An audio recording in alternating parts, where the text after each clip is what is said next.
नमस्कार मित्रांनो, मी आता वारे समुद्र किनाऱ्याकडनं गणपतीपुळे इकडे निघालो आहो. मित्रांनो, रत्नागिरीवरनं गणपतीपुळे हे 25 किलोमीटर अंतरावर आहे. जवळचं रेल्वे स्थानक हे रत्नागिरीचं आहे, जे की गणपतीपुळ्यावरनं 17 किलोमीटर अंतरावर आहे.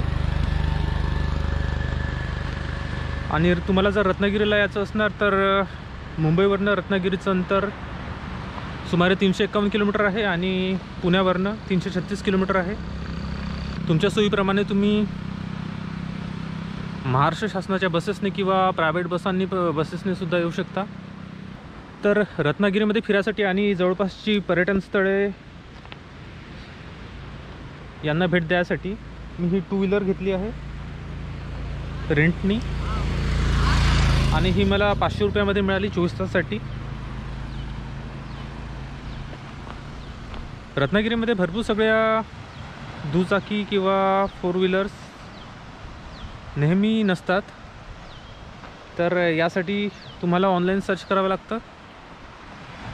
जर तुम्हाला रत्नागिरीमध्ये आल्यावर फिरायसाठी जर 2 व्हीलरची गरज असणार तर खाली डिस्क्रिप्शनमध्ये मी कॉन्टॅक्ट नंबर दिला आहे, जिथनं मी ही घेतली आहे. तुम्ही पण इकडे कधी आलात तर त्यांना कॉन्टॅक्ट करून दुचाकी घेऊ शकता रेंटनी.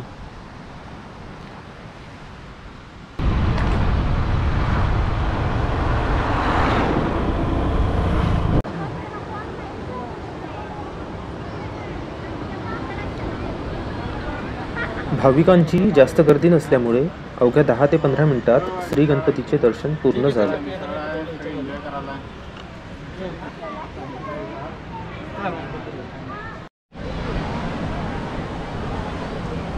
तर मित्रांनो, आपण आता श्री गणपती दर्शनानंतर अगदी लगत असलेल्या गणपतीपुळे समुद्र किनाऱ्यावर आलो आहोत. तुम्ही बघू शकता पर्यटक किती मोठ्या संख्येमध्ये इथे उपस्थित आहेत. आपण कोरोना काळामध्ये जगत आहोत हा भास सुद्धा इथे होत नाही. सगळे पर्यटक समुद्राच्या लाटांचा आनंद घेण्यात अगदी मग्न झालेली आहेत आणि कोरोना काळानंतर एकंदर स्थिती ही पूर्वपदावर येत असल्याचे इथे कळते.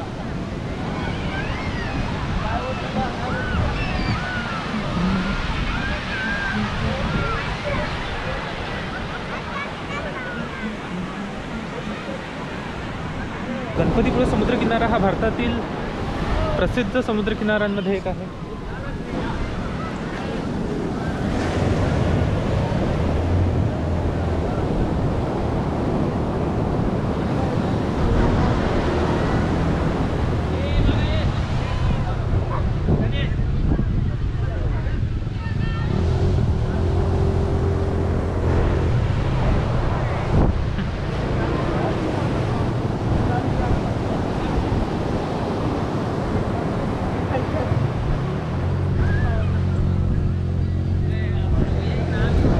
मित्रांनो, समुद्रकिनाऱ्यावर उंट आपल्याला क्वचितच बघायला मिळतात. मी तरी पहिल्यांदाच कुठल्या तरी समुद्रकिनाऱ्यावर पहिल्यांदा उंट बघत आहो.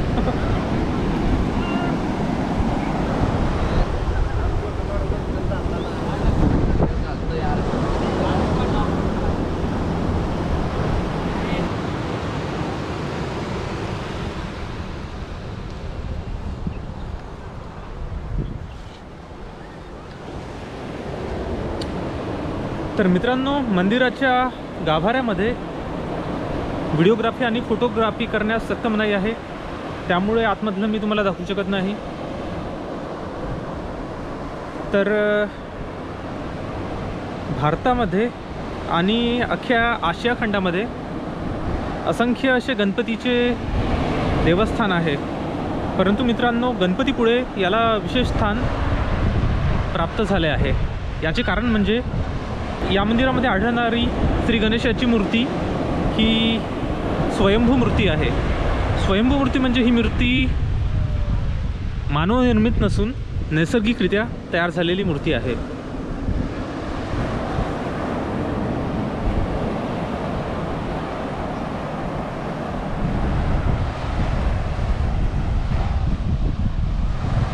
श्री गणपतीची मूर्ती ही 400 वर्ष जुनी असून मंदिराचे बांधकाम अगदी कौशल्य रीतीने पूर्ण केले आहे. गणपतीपुळे समुद्रकिनारा हा मंदिराच्या अगदी पायथ्याशी आहे, त्यामुळे आपल्याला जास्त कुठे चालून जायची गरज नाही आहे. अगदी मंदिराच्या बाहेर पडल्याबरोबर आपण गणपतीपुळे समुद्रकिनाऱ्याचा आनंद घेऊ शकता.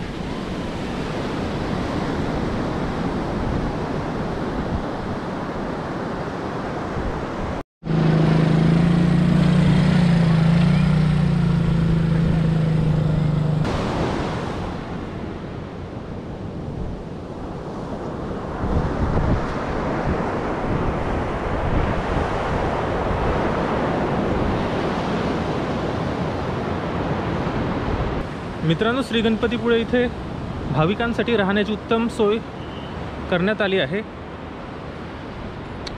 तरीसुद्धा मला मिळालेल्या माहितीप्रमाणे इथे ऑनलाईन बुकिंग होत नाही. तुम्हाला इथे आल्यावरच बुकिंग करावी लागते. आणि भरपूरदा असे होते की गर्दीच्या वेळी भरपूर भाविकांना राहण्यासाठी इथे जागा मिळत नाही.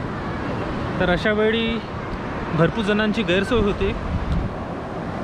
तर मित्रांनो, तुमची अशी गैरसोय होऊ नये यासाठी नेहमी तुम्ही 2 ऑप्शन ठेवू शकता. जर तुम्हाला इथे राहण्याची व्यवस्था झाली नाही तर तुम्ही रत्नागिरीला राहू शकता, कारण रत्नागिरीला मुबलक प्रमाणात राहण्यासाठी लॉज आणि हॉटेल्स उपलब्ध आहे आणि तुम्ही तुमच्या सोयीप्रमाणे तिथे राहू शकता.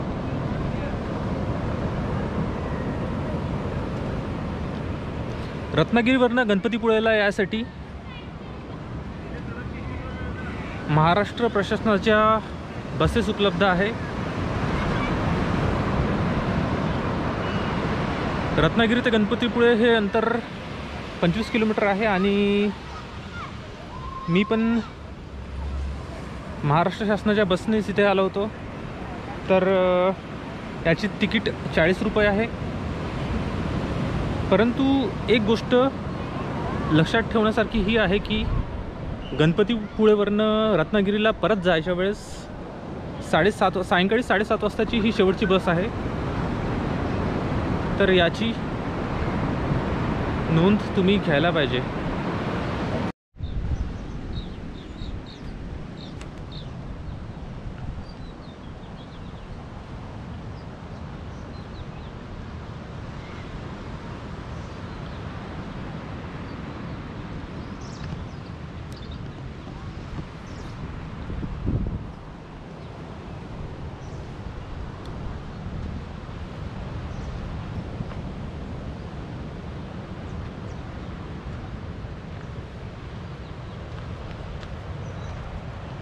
तर मित्रांनो, आता श्री क्षेत्र गणपतीपुळे यांना निरोप द्यायची वेळ आली आहे. तर पुन्हा भेटूया नवीन भागात, नवीन ठिकाणी.